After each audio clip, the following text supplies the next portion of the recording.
మీరు బయటికి వెళ్తున్నారా? అయితే మలమల మాడిపోతారు, చర్మ రోగాలు వస్తాయి, ఆరోగ్యం పాడైపోతుంది. అన్నిటికంటే ముఖ్యంగా మీరు వడదెబ్బకు గురవుతారు. అవును, భానుడు ఇవాళ భగభగా మండిపోతున్నాడు.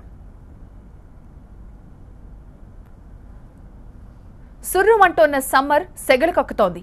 2 స్టేట్స్ సమ్మర్ స్ట్రోక్తో విలువెల్లాడుతున్నాయి. 2 రాష్ట్రాల్లో రికార్డు స్థాయి ఉష్ణోగ్రతలు ఠారెత్తిస్తున్నాయి. ఉదయం 9 నుంచే ఎండలు మాడు పగలగొడుతున్నాయి. ఈసారి వేసవి 6 నెలలు ఉంటుందనే అంచనాకు సంకేతంగా సూర్యారావు నిప్పుల వర్షం కురిపిస్తున్నాడు.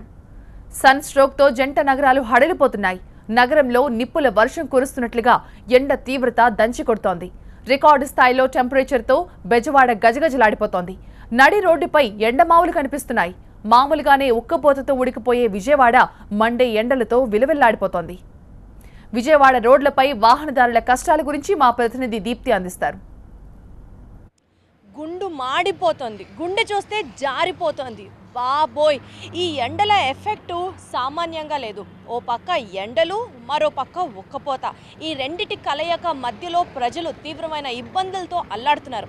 యాక్చువల్లీ ఎండాకాలంలో రోడ్డు మీద కేవలం పనుల కోసం బయటకు వెళ్లే వాళ్లే తప్ప మధ్యాహ్నాల పూట కానీ 11, 12 ఆ ప్రాంతాలలో రోడ్లన్నీ కూడా నిర్మానుషంగా మారిన సందర్భాలు కూడా మనం అనేకమైన చూస్తున్నాం. కానీ ప్రస్తుతం మనం ఉన్నాం ఈ హైవే మీద.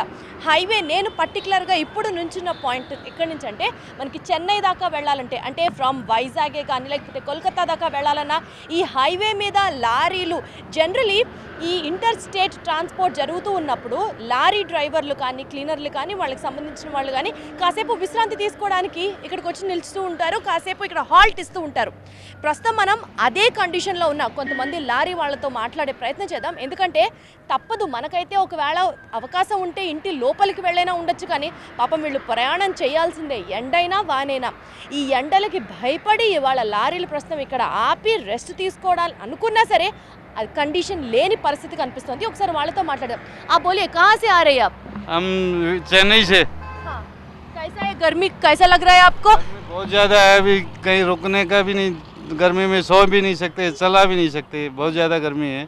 యాక్చువల్లీ ఇవాళ టెంపరేచర్ ప్రకారం 44.5 డిగ్రీస్ ఎగ్జాక్ట్గా విజయవాడ సిటీలో నమోదవగా, గుంటూరు దగ్గర 46 డిగ్రీస్, అలాగే ఇబ్రహీం దగ్గర పట్నం దగ్గర 47 డిగ్రీస్ దాకా కూడా రికార్డ్ అయిన టెంపరేచర్స్ని మనం చూస్తున్నాం. ఇలాగే 22వ తారీఖు వరకు కూడా ఉంటుంది అంటూ మనకి వెదర్ ఎక్స్పర్ట్స్ వెదర్ ప్రిడిక్షన్స్ ప్రకారం చెప్తున్న నేపథ్యంలో ప్రస్తుతానికైతే మాత్రం ఇక్కడ ఎండ ఎంత ఉన్నది అన్నది ఒక ఎత్తు అయితే, హ్యూమిడిటీ ఎంత ఉంటుంది, హీట్ ఇండెక్స్ ఎంత ఉన్నది అన్నది మరో ముఖ్యమైన ఫ్యాక్టర్.